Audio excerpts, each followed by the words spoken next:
Hello guys, and welcome back to Not Family Adventures. Hope you're all well. Today I'm just doing a quick short video, or hopefully quite short anyway, on how myself and Chris bought our first home, which hopefully you'll see in the next few vlogs, because we're supposed to be moving in at the end of June. So this is the process of buying a house as a first time buyer. Now guys, I hope you don't mind, I have got some notes because there's quite a lot to get through, okay? So I hope that's okay, and I might just be flicking down and up. Before I get into this, so I'm not a professional in whatever means, okay? And this is just my personal story on how myself and Chris bought our first home, okay? Many of you may have a totally different story to the way that me and Chris went about this. But this is how myself and Chris got our first home, okay? I bought this house with Chris, who you might have seen in the vlogs before. He is my fiance, and we have been together for 4 years and February, March, April, May, 4 years and 3 months. So we got together 7th of February, so the week before Valentine's. So we tend to celebrate our anniversary and Valentine's together, so it's quite a nice little meal out that we tend to go to and stuff like that we like doing, really. We don't really bother getting each other anything, because you know, that's all we need, a nice meal out, and that will do us, really, especially in this like money saving stuff that we're doing right now. We need to like focus on saving money for the house, not like spending money on each other, really. So yeah, obviously we're so grateful to be in this position. I know a lot of you might not have been in this position as of yet, or you know, are maybe in the process of looking to buy a house but are struggling to get there. So you know, I know like other people have different situations to us, so we're just so grateful that we are now able to buy our first ever home. Also, if you'd like to see daily vlogs of my personal life, sort of where I work, what I do on a day-to-day basis, then please see my other videos, which is basically just detailing like mine and Chris's lives and our lives with Holly, and also hopefully our new build house progress as well, because we're supposed to be moving in at the end of June for this. So I can put in a few photos as well of what our house will look like, or has been looking like, for the progress as well for this. I do also have a TikTok account, which I'll link down below, as well as an Instagram account. This will be in the description below. So first of all, top tips, where to start. So what we did is we looked at my own personal circumstances and then Chris's personal circumstances, so sort of our monthly incomes. Now I get paid weekly, so it's sort of a bit over the place, whereas Chris gets monthly. So we sort of worked out how much I got paid a month and then how much he gets paid a month as well, before taxes are taken off. So we looked at like what we were spending money on, whether it be like direct debits or just personal things like clothes, food. Now, because me and Chris live at our parents' houses, we didn't really have to spend much on like food, really. Obviously we were both paid board, but other than that it wasn't really any other like balances to pay other than our direct debits for phone contracts and like cars, etc. So yeah, that would be the first thing to look at, where like your personal circumstances for your bank accounts. Obviously this is only if you are buying with another person. If you're only buying by yourselves, then obviously you'd only have to look at your own account then. My second tip would be just to save. So even if this is like putting in £5 a week, let's say, because I get paid weekly, I would do my budgeting weekly. So say I'd get paid £200 a week, for example, I would put in like a percentage of that payment into a savings account, whether this be a own personal savings account or a Help to Buy ISA or a LISA, I think they're called now. So yeah, I would highly recommend that both you and your partner set yourselves a budget that you're going to save in a month. Now, if you can't hit this budget, don't worry guys, you can always change it, okay? You don't have to put in a set amount. If it's stressing you out putting in as much as you wanted to, but you can't afford that, then do not worry, okay? You will get there eventually. Because I started off putting in quite a lot, and then I realised actually it was getting to be a bit too much and I wasn't left with a lot of money at the end of the month. Sorry, the dog's jumping up. Yeah, then I realised I wasn't left with a lot of money, so we spoke about it, and honestly, if you are worried about finances or putting in too much money, then put in less. It might take longer for you to save, but at the end of the month you'll be better off. So the third tip I would recommend is doing a credit score, or getting your credit score as high as it can be before you start looking at houses, because a credit score is basically what a mortgage company will do or run to make sure you're not in bad credit. Essentially, this is like if you haven't paid off any credit cards, for example, or if you don't pay off any direct debits on time, this will affect your credit score. So myself and Chris had, I think it was excellent credit score, or good, yeah, it was around good or excellent, which is basically what you need to get a really good mortgage rate. If you want to improve your credit score, I'd recommend taking out a direct debit for a phone contract, for example. This is what me and Chris had. So my phone contract was like a SIM pay only SIM, I think it was. So it was like, I don't know, like a tenner a month, something like that. So if I paid that tenner off a month, my credit score would be as high as it could be. I think I also got a credit card, and I put my petrol cost on there, and then I'd pay that off every month, just so that the mortgage company can see that I'm like good with money, essentially. This is what also Chris had done with his, so that is why our credit scores were so good. Now, our first steps to getting a house. So first of all, we were looking at like different bank account rates. So you can use Compare the Market, I think we used, and another website which I can't quite remember off the top of my head. This gave you like the best rate mortgages at that moment in time. Now we did ours around a year ago, so obviously the rates have probably changed since then with COVID and like the war going on, so I can't tell you right now what the best rate would be, but ours came up with Lloyds and Halifax. Now obviously they're quite similar companies anyway, I can't remember if one runs off the other one or what, but so for our first steps we did an agreement in principle. Now this is something that you fill in online. I think it takes around 10 to 15 minutes depending on if you and your partner are both present. If not, it might take a bit longer for you like to ask them questions or for them to get back to you.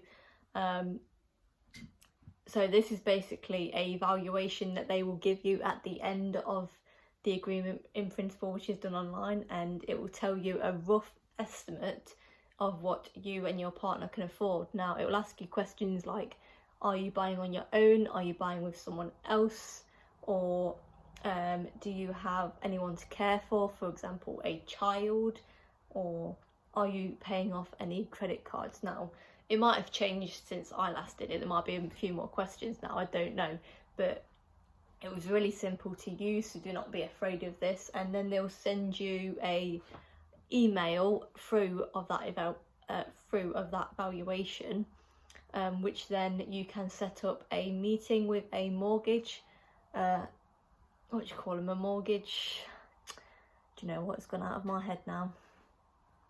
Anyway, they'll set you up with a meeting with the mortgage broker. And this, sorry, it's because the dog's here, that's why she's distracting me. Yeah, they'll set you up for a meeting, and before the meeting they'll ask you to send over a few pay slips and I think the meeting's around 1 hour, something like that. So you and your partner will need to set aside some time for this. And they will ask you simple questions like, how much do you get paid a month or a week, depending on obviously how your pay slips work. Do you have any outstanding payments? I can't remember what else. Oh, because I had a self-employed job as well, she asked me to send over my tax calculations and things like that. So basically proof of pay slips was the main thing, so that she could see you had a stable income, and then she'd be able to work out your total valuation. Now, the first valuation we got back was actually lower than the agreement in principle that we were given online. I think it was around 10 to 15 grand lower. This is obviously because things can change, and not, like I said, the agreement in principle is not an exact figure at that moment in time. It's just a rough estimate of what the computer thinks that you might be able to afford.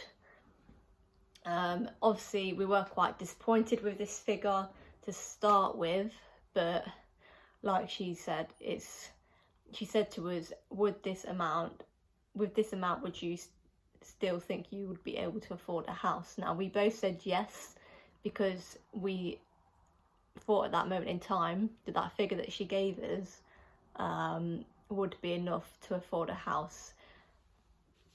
And obviously, like, if not, then that would, honestly, it just meant we had to save a bit more money, which would be a bit of a pain for us because we've been waiting so long, but we were prepared to do that.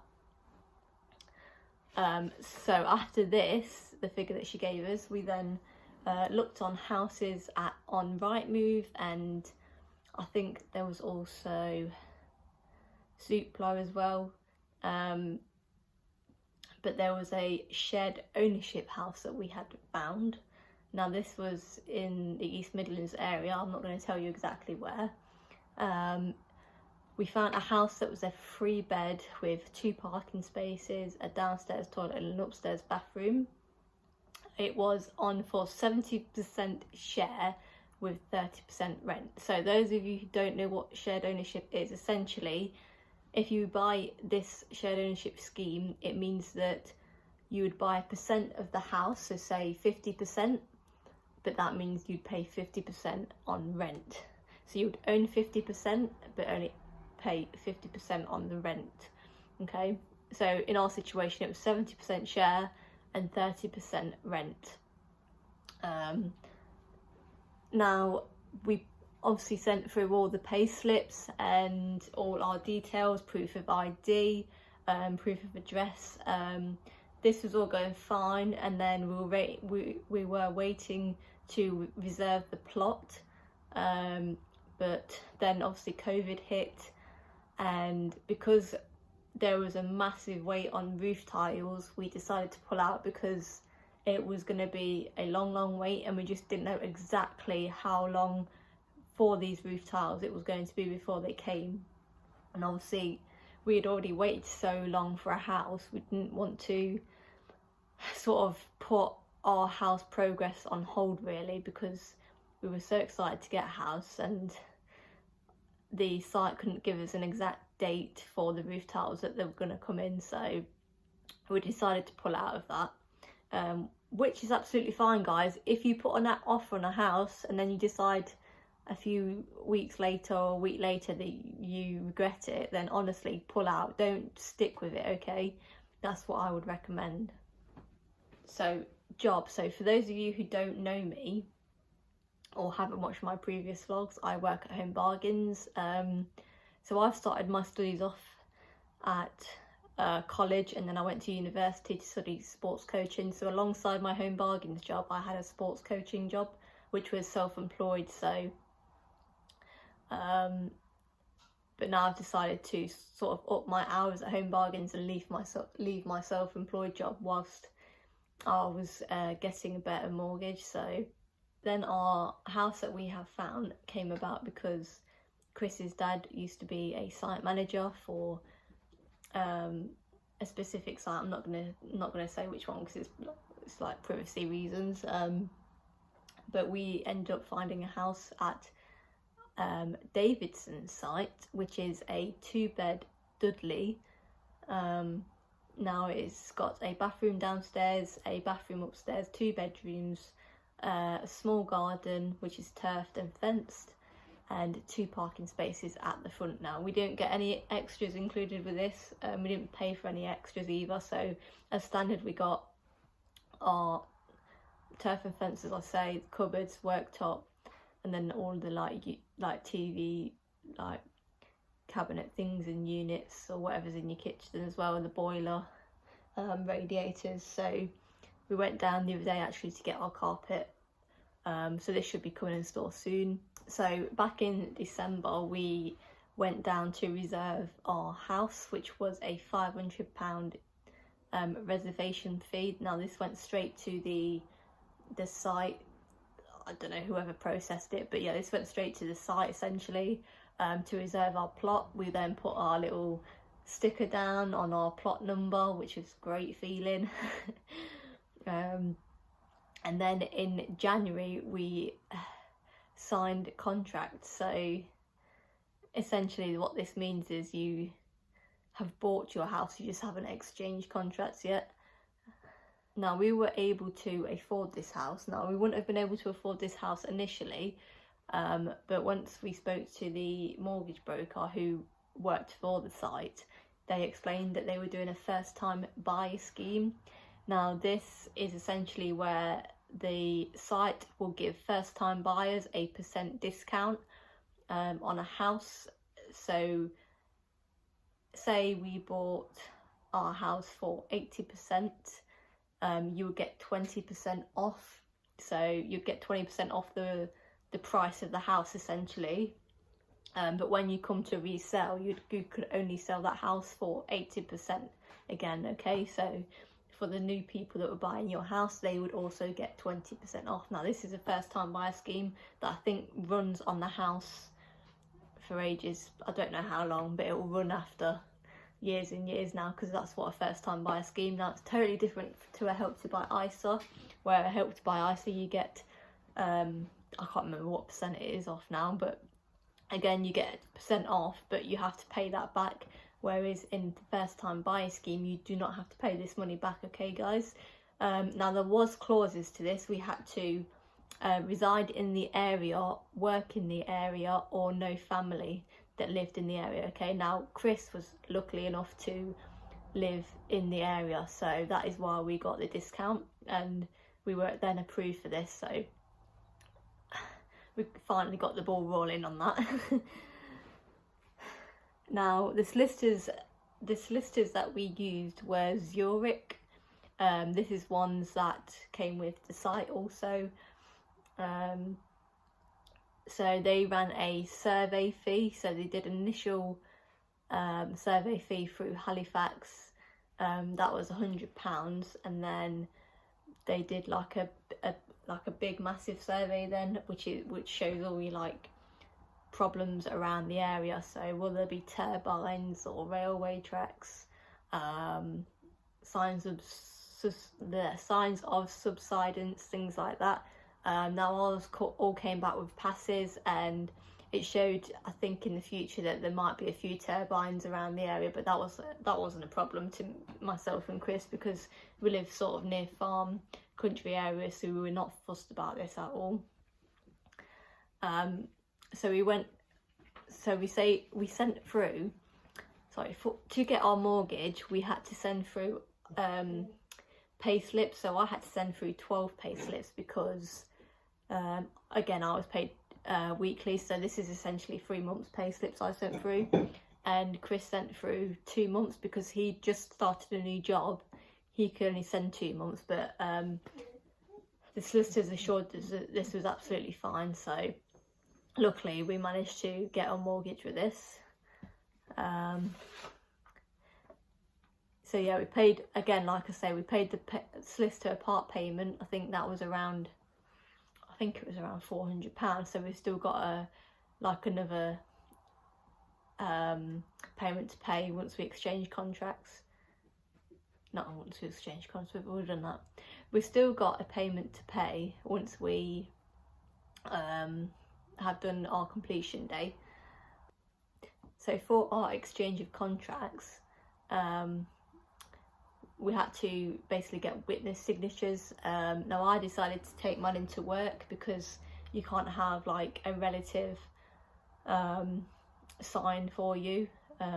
So I took it into a work colleague who signed quite a lot for me, but she said she felt lucky doing it for me, so she agreed straight away to doing it, luckily. And then Chris got his work colleague to do his for him as well. A few weeks ago we also got a completion day, which is June the 30th, so not long now, about 4 or 5 weeks away. Was hoping it was going to be earlier because the site manager had told us that a June 30th date was quite a late date to give, but because of the storm that came 2 months ago, our roof was delayed being put on. The roof tiles were there, it was just delayed being put on, so nothing we could do really about the environment. So we're so excited to move in at the end of June. I say we ordered our carpet for upstairs, the stairs and landing the other day. Yeah, we just need to find our downstairs flooring, and then we're pretty much all sorted other than some bits and bobs for the house. Again, we are so grateful to be in this position and have finally managed to find ourselves a house after 2 or 3 years of searching and looking. Thank you for watching. Don't forget to subscribe and like, and if you'd like to watch my other vlogs, see in the videos below. Thank you so much. Goodbye from Not Family Adventures.